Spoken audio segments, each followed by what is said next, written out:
Hello welcome again to my channel अस्सलाम वालेकुम वरहमतुल्लाहि वबरकातुहू। जैसा कि आपको पता है साइकोलॉजी का जो लास्ट चैप्टर है जिसको हम सेल्फ एम्पावरमेंट जो लास्ट चैप्टर है चैप्टर नंबर 10 जो सेल्फ एम्पावरमेंट जो होता है इसमें क्या हमें पढ़ना है, इसके डायमेंशंस पढ़ने हैं, इसकी इम्पोर्टेंस पढ़नी है, इसकी ये प्रोफेशनल एथिकेट्स जो होते हैं वो पढ़ने हैं, इसमें हमें रोल ऑफ नर्स पढ़ना है इसमें। सो ये दो तीन टॉपिक्स जो है इसमें पढ़ने हैं, इसके बाद ये ख़त्म हो जाएगा जल्दी। सो अगर हम देखेंगे पहले ही what is self empowerment. Self आपको पता ही है, सेल्फ हम किसको बोलते हैं? सेल्फ हम खुद को बोलते हैं। एम्पावरमेंट हम किसको बोलते हैं?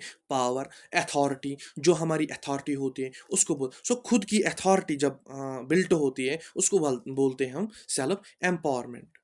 Built authority, built authority. So इसमें हमें क्या पढ़ना है? पहले अगर हम देखेंगे इसमें हमें पढ़ना है, अगर हम डायमेंशंस देखेंगे, पहले हमें डायमेंशंस देखने हैं। जैसे कि तो the term empowerment has different meanings. जो एम्पावरमेंट है इसकी डिफरेंट मीनिंग्स है। जैसे कि it links with the concept like gender, right, weaker section of society such as women, children and backward classes। अगर आप इसमें ये याद रखोगे कि जो एम्पावरमेंट है, जो अथॉरिटी है, जो हमारा पावर होता है, इट इज़ लिंक्ड, ये लिंक होता है जेंडर के साथ। क्योंकि जेंडर जो होता है, हम बोलते हैं जो ये वुमेन होती है उसका जो जेंडर है उसको हम डिस्क्रिमिनेट करते हैं सोसाइटी में, और मेल का जो जेंडर है उसको हम अपॉर्चुनिटीज़ ज़्यादा देते हैं। सो चिल्ड्रंस है, चिल्ड्रंस भी एक ऐसा एस्पेक्ट हम देखते हैं सोसाइटी में जिसको हम ज़्यादा उतना ध्यान नहीं देते हैं। उसके बाद है बैकवर्ड क्लासेस। बैकवर्ड क्लासेस जो होते हैं उनको क्या करते हैं, वो उतना या उतने सेल्फ एम्पावर्ड नहीं होते। उसके बाद हम देखते हैं जो आपके सिलेबस में है वो है डायमेंशंस। डायमेंशन जो होते हैं, जो सेल्फ एम्पावरमेंट के लिए ज़रूरी होते हैं, उनको हम बोलते हैं क्या? डायमेंशंस। जैसे कि कौन कौन सा डायमेंशन होता है? पहला जो डायमेंशन होता है physical dimension. Physical dimension, okay. Physical dimension जो होता है इसमें हम क्या करते हैं? फिजिकल डायमेंशन ये ऐसा डायमेंशन है जो control over one's own mobility and physical conditions including health. जिस पे जब इंसान एक मोबिलिटी चेंज को या फिजिकल कंडीशंस को इंक्लूड करता है, कंट्रोल करता है, सो उसको हम बोलते हैं physical dimension. Physical dimension. So अगर हम देखेंगे व्हाट इज फिजिकल डायमेंशन। जब आप अपने आप को कंट्रोल करते हैं उसको बोलते हैं फिजिकल डायमेंशन।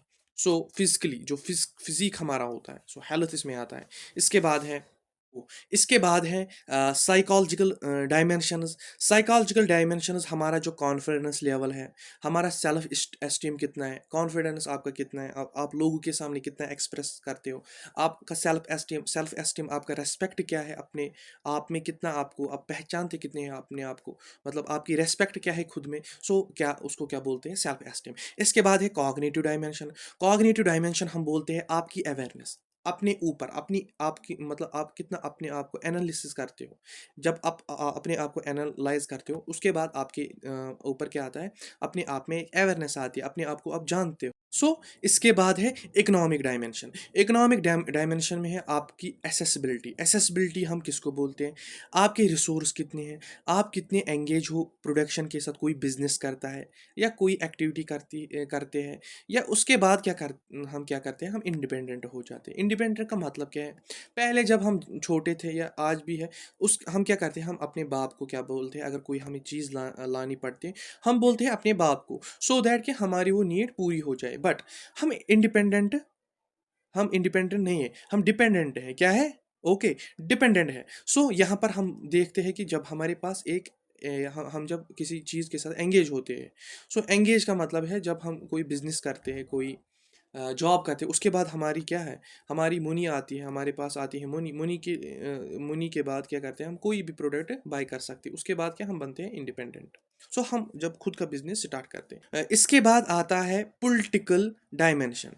पॉलिटिकल डायमेंशन में आता है ability to set their own agenda, negotiation, lead and organise for altering the condition.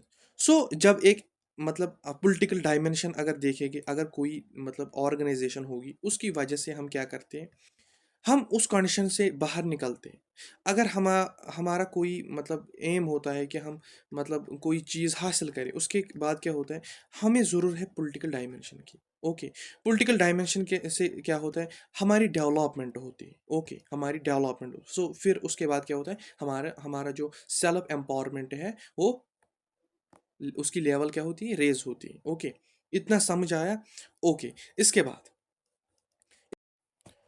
सो इसके बाद अगर हम देखेंगे आपके सिलेबस में क्या है, आपके सिलेबस में है सेल्फ एम्पावरमेंट डेवलपमेंट। हम अपने आप को कैसे डेवलप कर सकते हैं, जैसे कि इसमें है तीन टाइप्स। एक है एट इंडिविजुअल लेवल, दूसरा है एट इंटरपर्सनल लेवल, तीसरा है एट सोसाइटियल लेवल। सो अगर हम पहला देखेंगे, develop feelings of personal power, command and self sufficiency over material. So जो हमारे लेवल पे होता है, इंडिविजुअल लेवल के, एक पर्सन के लेवल पे ये डेवलप कर सकता है वैसे फीलिंग्स ऑफ पर्सनल पावर, जो पर्सनल पावर के रिलेटेड होते हैं, या कमांड एंड सेल्फ सफिशेंट के, ये कोई भी काम जो है, कोई भी डिफ़िकल्ट काम जो है, वो ये आसानी से करना चाहिए, उसको वो आना चाहे, सो दैट कि ये सेल्फ एम्पावरमेंट अपने आप में डेवलप कर सके, जिसको हम बोलते हैं ऑटोनॉमस। ये ऑटोनॉमस होना चाहिए। इसके बाद है at interpersonal level. Interpersonal level हम किसको कहते हैं, influence decision making power of other through contact and working together. जब हम किसी के साथ इंटरेक्शन करते हैं, किसी अथॉरिटाइज्ड या किसी एक जो किसी पोजीशन पे होता है, कोई स्टेटस होता है उसको, ये सोसाइटी में उसका कोई अच्छा स्टेटस होता है, सो उसकी वजह से जो एक्सपीरियंसड होता है, जब हम उनके साथ कांटेक्ट में रहते हैं, हम भी सीखते हैं। ओके, इसको बोलते हैं इंटरपर्सनल लेवल। सो इसके बाद है सोसाइटियल लेवल। सोसाइटी में हम प्रोग्राम्स कर सकते हैं, how to develop, how to become very good in every aspect of life, so that कि हम अपने आप में क्या एक जो है सेल्फ एम्पावरमेंट डेवलप कर सकें। जैसे कि इसमें लिखा है, एम पे से हमें जोर देना चाहिए, किस पे हमें फोकस करना चाहिए, सोशल चेंजेस पे थ्रू कम्युनिटी डेवलपमेंट। यही प्रोग्राम्स की वजह से हमें क्या करना चाहिए, चेंज। सो ये था ये। इसके बाद आपके जो सिलेबस में है वो है इम्पोर्टेंस ऑफ वुमेन। ये इम्पोर्टेंट टॉपिक है इसमें, इम्पोर्टेंस ऑफ वुमेन। सो चलिए हम पढ़ते हैं इम्पोर्टेंस ऑफ वुमेन। क्या इम्पोर्टेंस ऑफ वुमेन है एम्पावरमेंट इन द सोसाइटी। क्योंकि आपको पता ही होगा, जो एंशंट टाइम्स में वुमेन जो थी वो बहुत ही बुरे तरीके से ट्रीट करी जा रही थी, क्योंकि ये समझा जाता था कि जो वुमेन्स है ये लो लेवल के, लो मतलब स्टैंडर्ड के होते हैं। सो ये समझा जाता, ये अपना अपना था व्यू उस टाइप का, उस टाइम में। सो यही कि यहाँ पर ये लिखा है कि इम्पोर्टेंस, हमें क्या इम्पोर्टेंस देनी चाहिए वुमेन्स को, सो दैट कि वो अपने आप में क्या एक एम्पावरमेंट, एक पावर जनरेट कर सके। क्योंकि हमें उसमें क्या क्या करना चाहिए वो हम देखेंगे। हमें उनको अपॉर्चुनिटीज़ देनी चाहिए, उनको समझाना है कि आप में पोटेंशियल है, सो दैट कि वो क्या करेंगे, वो अपने आप में क्या करेंगे, सेल्फ सफिशेंट बन जाएगी। इसके बाद है देखो, despite the considerable advancement in women rights as well as gender equality, there still are many obstacles and problems that prevent women from the contribution to their fullest potential. Some of the strong arguments in favor of women empowerment for betterment of those society. तो इसमें इसने यही कहा है, हमें women जो है उनको इक्वेलिटी देनी चाहिए, हमें उनको बताना चाहिए कि आप जितने बॉयज़, जितने लड़के, मतलब जितना उनका ये है स्टैंडर्ड, उतना आपका भी स्टैंडर्ड है। ओके, सो दैट कि वो जो है उसमें उनमें जो पोटेंशियल है वो शो करे वो। सो इसके बाद है जेंडर इक्वालिटी, हम देखते हैं जेंडर, तो वुमेन उसको उतना राइट देना चाहिए जितना बॉयज़ को है। सो इसमें जेंडर इक्वालिटी होनी चाहिए। हमें ये नहीं कहना चाहिए कि जो गर्ल्स है वो लो स्टैंडर्ड के, उनके पास उतनी नॉलेज नहीं हो सकती। सो ये myth है। So women are also considered as in high level, so we have to give the opportunities, we have to give the power to women। इसके बाद इसके बाद है हमें डिस्क्रिमिनेशन नहीं करनी है इनमें, ओके। सो यही लिखा है ऑटोनॉमस। हमें जो है ये गर्ल्स जो वुमेन्स है उनको बताना चाहिए कि आपके पास भी इंटेलेक्चुअलिटी है। इंटेलेक्चुअलिटी मतलब आपका भी ब्रेन है, आप भी सोच सकते हो। सो आपके आइडियाज़ है, आप वो एक्सप्रेस कर सकते हो। इसके बाद है इसके बाद है मतलब जो भी टैलेंट है होता है वुमेन्स में, उनको वो दिखाना चाहिए। सो वो ऑटोनॉमस होने चाहिए, सेल्फ सफिशिएंट होने चाहिए। इसके बाद है इकोनॉमिक डेवलपमेंट। इकोनॉमिक डेवलपमेंट में क्या आता है, women economic sustainability can only be attend by providing them with equal opportunity for education women. So in entrepreneurship जो होती है, मतलब किसी बिजनेसमैन जो ओनर होता है, वो वुमेन्स भी बन सकती है। वर्क देना चाहिए, वर्क भी हम उनको दे सकते हैं। कोई एजुकेशन जब हम उनको दे, अपॉर्चुनिटीज़ दे सकते हैं ताकि वो क्या करें, वो भी पढ़ सके, वो नॉलेज गेन करे, उसके बाद वो कोई भी काम कर सकते हैं। सो इसके बाद है education and knowledge. Education and knowledge इसमें क्या है, हमें वुमेन्स को नॉलेज देनी चाहिए और एजुकेशन देना चाहिए, सो दैट कि वो आगे जब पहुँचे फ्यूचर में वो कुछ कर सके, सो दैट कि वो सेल्फ सफिशेंट बने, सेल्फ जो जॉब वो कुछ भी कर सकते हैं ताकि वो इंडिपेंडेंट बन सके, ओके। उनको वो सफेयर्स देने चाहिए जिनके वजह से वो आगे बढ़ सकते, इकोनॉमिक एंड पॉलिटिकल डेवलपमेंट उनमें करनी चाहिए, सो दैट कि वो आगे फ्यूचर में अच्छा करें। इसके बाद है health and wellbeing. Health and wellbeing में क्या आता है, हेल्थ एंड वेलबींग में क्या आता है कि हमें फिजिकल हेल्थ उनको अच्छी देनी चाहिए, सो दैट कि वो अपने अपना जो हेल्थ है वो अच्छा हो सके। उनका उनका हेल्थ इशू जो होता है वो ज़्यादा ख़राब होता है नॉर्मली भी, क्योंकि हार्मोनल चेंजेस की वजह से। सो जब हम उनको अच्छी हेल्थ कंडीशन देंगे, उसके बाद वो क्या करें, वो better position to take care of the health, seek medical attention when necessary improve their well. So उसके बाद वो क्या करेंगे, उनका हेल्थ ठीक होगा, वो अच्छे से अपनी ज़िंदगी चला सकते हैं, ओके। इसके बाद है वायलेंस एंड डिस्क्रिमिनेशन। जो इसमें आता है, आपको पता है हम क्या करते हैं, सेक्सुअल हारसमेंट या वुमेन ट्रैफिकिंग आजकल होती है। वुमेन ट्रैफिकिंग में क्या होता है, इलीगली किसी वुमेन को अब्यूज़ किया जाता है, can only be made possible by empowerment of the. देखो इसमें क्या होता है, हम क्यों एम्पावरमेंट एम्पावरमेंट बोलते हैं, हम क्यों बोलते हैं कि हमें ज़्यादा अपॉर्चुनिटीज़ देनी चाहिए इसमें गर्ल्स को। देखो अगर जब हम कोई अपॉर्चुनिटीज़ देते हैं लड़कियों को या वुमेन्स को, सो दैट कि जो उनका मतलब डेली यूजेस है, डेली नीड्स है, वो फुलफिल हो सके। सो वो अपना गुजारा कर सके, अपना पेट पाले, सो दैट कि वो किसी पे डिपेंडेंट ना हो। सो वो क्या करते हैं, जब उनके पास रिसोर्सेज नहीं, सो उसकी वजह से वो क्या कर, उनकी डोमेस्टिक अब्यूज़ होते हैं। सो वो गलत गलत कामों में लगते हैं, आपको पता है इसके बारे में, ओके। सो इसीलिए हम क्या करना, ज़्यादा से ज़्यादा अपॉर्चुनिटीज़ गर्ल्स की तरफ भी देनी चाहिए। इसके बाद है लीडरशिप एंड डिसीजन मेकिंग। सो इसमें क्लियरली हमें पता है कि gender party in leadership rules in must be is a must for creating effective policies and strategy. It is the only way to ensure that they have an equal voice decision making and domestic and public level. So इसमें क्या होता है, so जिसमें हम बोलते हैं right to vote, right to speech, right to express.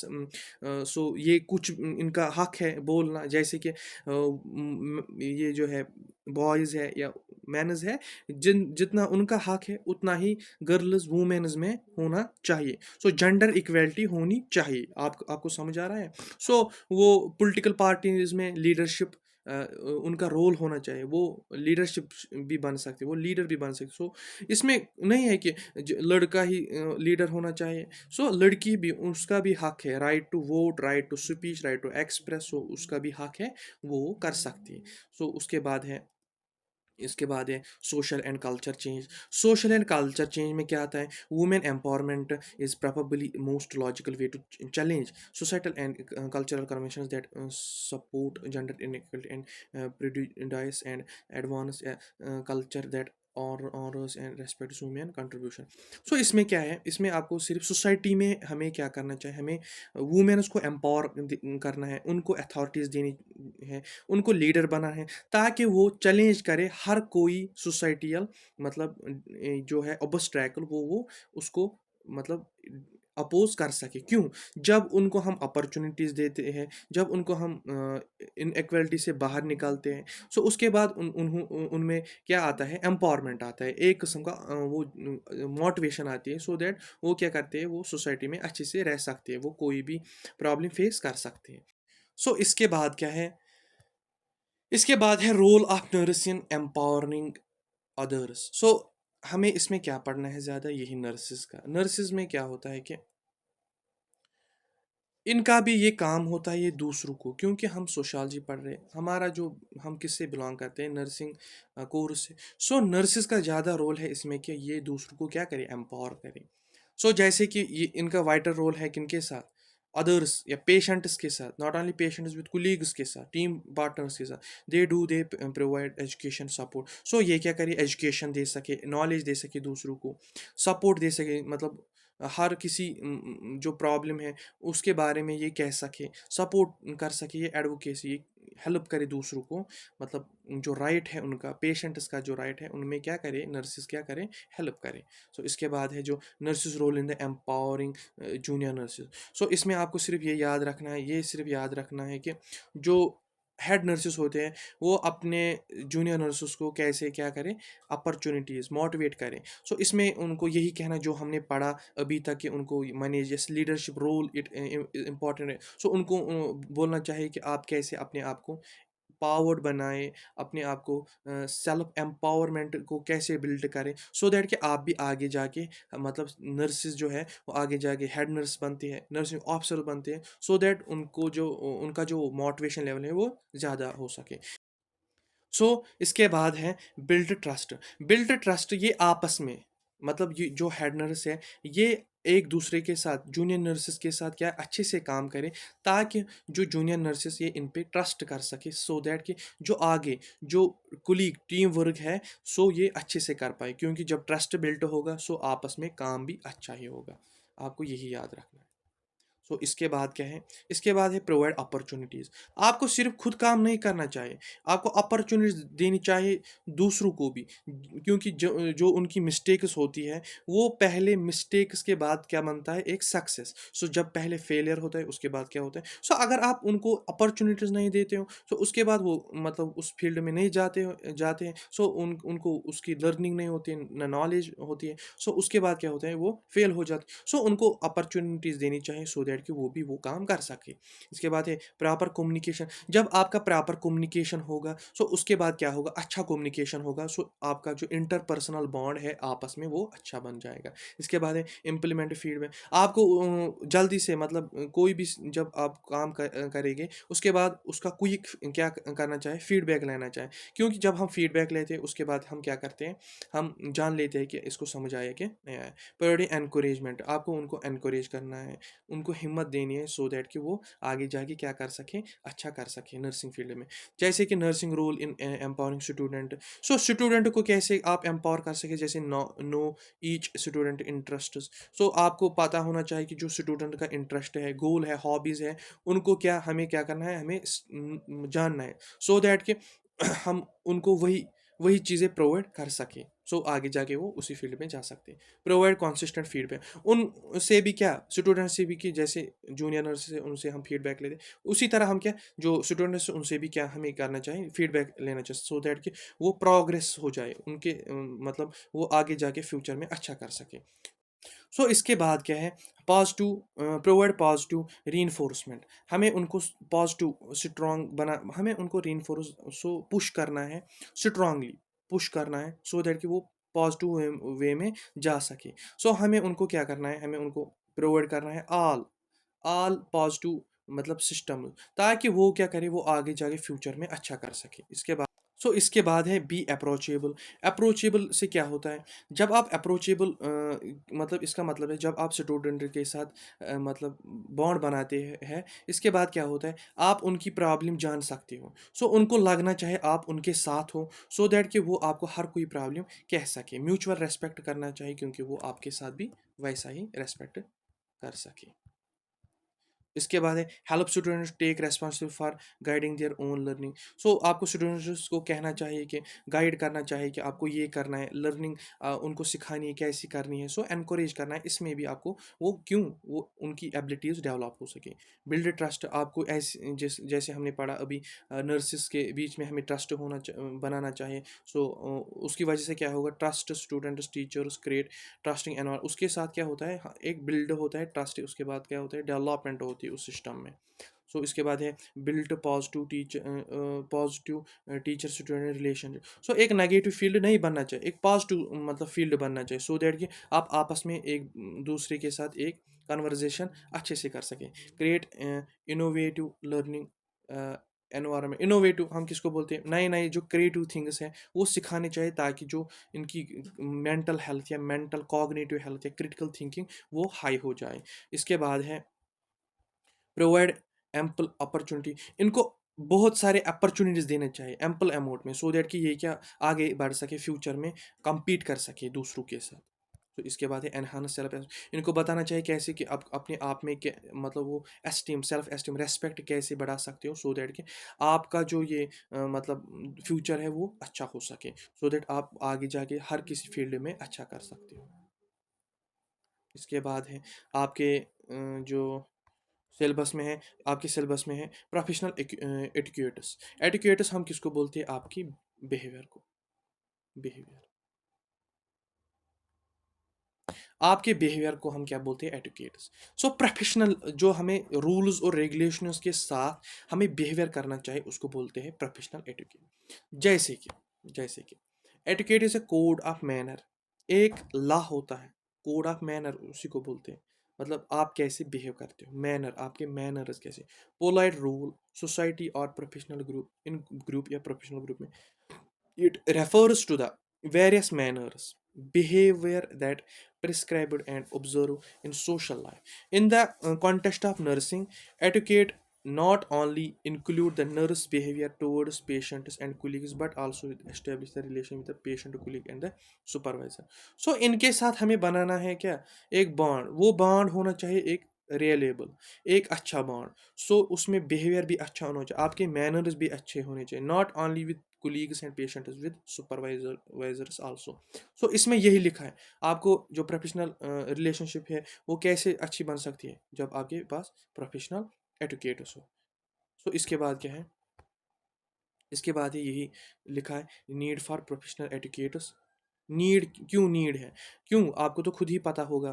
क्योंकि हम क्या, जब हम कोई सिस्टम बनाते हैं, कोई डिपार्टमेंट बना है, उसमें हमें ज़रूर रूल्स एंड रेगुलेशंस फॉलो करने पड़ते, ताकि क्या हो, ताकि एक मतलब जो सिस्टम है स्मूथली ग्रो कर सके। इंपॉर्टेंट इंप्रेशन, सो इसमें अच्छा nurses approaches based on their ability and body language and appearance. So इसी में क्या होता है, जब आपका अपेयरेंस अच्छा होता है, जब आपकी एक्सप्रेशंस इंप्रेशंस अच्छे होते हैं, सो आपके रिपोर्ट विद द पेशेंट, आप अच्छे से बिहेव करते हो पेशेंट के साथ, उसके बाद उसका हेल्थ केयर क्या होता है, अच्छा होता है। इसके बाद जो आपके, ओके, सो इसके बाद है प्रोफेशनल ग्रूमिंग।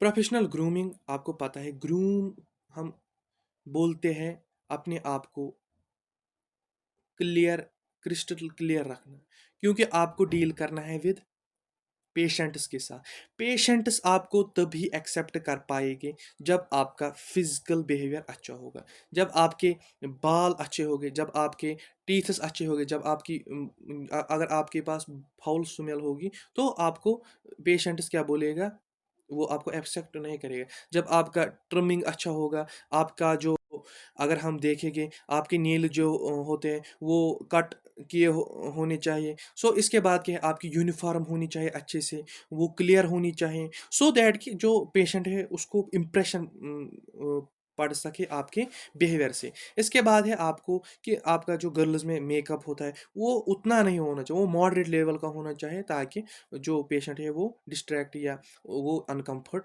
नहीं हो सके। उसके बाद है कि जो गर्ल्स हैं वो नर्सिंग फील्ड में उनको क्या करना चाहिए, ज़्यादा ईयररिंग जो है या हाँ ईयररिंग्स हम पहनते हैं, वो ज़्यादा लंबे नहीं होने चाहिए, वो छोटे होने चाहिए मॉडरेट साइज़ के, ताकि जो पेशेंट है वो ज़्यादा अनकंफर्ट फील ना कर सके। जैसे कि हम देखेंगे इसमें Grooming refers to action carried out to the keep themselves clear and presentable. So इसमें क्या है जो मैंने अभी कहा आपको, सो आप क्लियर होने चाहिए या क्लीन होने चाहिए, सो दैट आप प्रेजेंट करें अपने आप को, आप अपने आप को पेशेंट के सामने डील अच्छे से कर पाए, ताकि वो अनकंफर्ट जो पेशेंट है वो अनकंफर्ट फील ना कर पाए। इसके बाद है good about the our self project and positive image self and maintain pleasing and attractive appearance when we feel good and our self से naturally conveys confidence and positive. देखो आपको इसमें ये क्या कह रहा है, जब आप अपने आप को खुद देखोगे मतलब शीशे में कि आप अच्छे हो,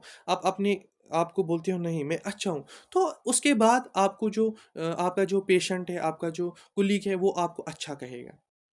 सो इसमें क्या लिखा है, इसमें लिखा है आपका कॉन्फिडेंस तब बिल्ड होता है जब आप अपने आप को नेचुरली देखते हो कि हाँ मैं अच्छा हूँ, मैं क्लीन हूँ।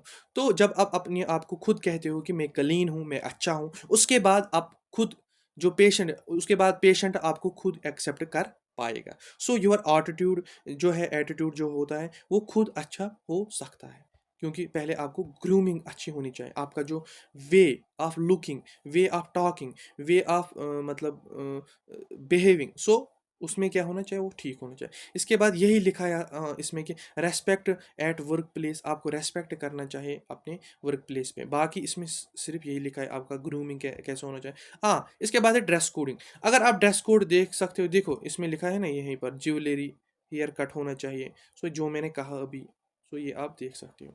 इसके बाद है ड्रेसिंग। ड्रेसिंग में क्या कर सकते हैं, मैंने यही कहा वियरिंग ए प्रॉपर यूनिफॉर्म, आपको यूनिफॉर्म पहननी चाहिए। अपन जो होता है अपने नर्सिंग कॉलेज में, वो पहनना चाहिए, सो दैट कि आप अच्छे से प्रेजेंट अपने आप को कर पाए। सो इसमें लिखा है यही nurses in her self and the work she does. So इसमें क्या है, रेस्पेक्ट करना चाहिए जहाँ पर आप काम करते हो। So patient judgement of the nurse level of confidence है। सो जो नर्स है वो उसका जो पेशेंट है वो उसको जज करता है उसके बिहेवियर से, उसके फिजिकल बिहेवियर से, कि इसने जो पहना है उसकी वजह से उसका जो कॉन्फिडेंस लेवल है वो हाई होता है। क्योंकि जब जजमेंट ठीक होता है, पेशेंट कहते हैं नहीं मेरा जो ये केयर गिवर है ये अच्छा है। सो इसके बाद क्या है, फर्स्ट इंप्रेशन जो होता है वो उसी से पड़ता है। आपकी यूनिफॉर्म, आपका आउटलुक कैसा है, आप कैसे दिखते, मतलब सिर्फ दिखना अच्छा इसमें नहीं है कि आप अच्छा, आपका फेस अच्छा है। आपको हर कोई एस्पेक्ट देखना है कि आपने जो आपके जो बाल है वो अच्छे होने चाहिए। शक्ल तो सबकी अलग अलग है, इसमें आप नहीं कह सकते हो मैं क्यों नहीं अच्छा हूँ। आपका फिजिकल बिहेवियर अच्छा होना चाहिए, आपका कॉन्फिडेंस लेवल अच्छा होना चाहिए। सो आपका आउटलुक, आपकी यूनिफॉर्म, आपका जो सारा सिस्टम है, आपके फिजिकल लाइफ जो है आपकी, सो वो अच्छी होनी चाहिए। तभी आपका जो मतलब आपको ब्रश किया होना चाहिए, ताकि जो पेशेंट है उसको फाउल स्मेल नहीं आनी चाहिए। सो उसके बाद क्या है, उसके बाद वो आप कैपेबल हो हेल्थ केयर प्रोफेशन में। सो इसमें यही लिखा है। सो फ्लोरेंस नाइटगेल, जिसने ये जो फ्लोरेन हेड थी, जिसने पहले नर्सिंग का ये स्टेप उठाया, सो वो क्या वो सो differentiate them hospital staff and promote professional image dress को। सो उसी ने ये कहा, उसी ने ये प्रमोट किया। ओके, इसके बाद है यही यूनिफॉर्म क्लोथ्स पहनने हैं आपको, यूनिफॉर्म स्कर्ट। सो यही इसमें यही है। इसके बाद है देखो हेयर कट, आपको हेयर कट होना चाहिए अच्छे से, सो दैट कि आप प्रेजेंट कर पाओ अपने आप को अच्छे से। Hair should be clean trimmer, ये neatly combed arrangement should be tried according to the organization policy। So organization जो रूल्स है, रूल्स कितना हेयर जो जो आपके हेयर है वो कितने होने चाहिए, सो उस मतलब रूल को फॉलो करते हुए आपको चलना है। उतने उतने आपको बाल रखने, जैसे hair would not fall on face, so आपके फेस पे जो बाल है वो नहीं पड़ने चाहिए।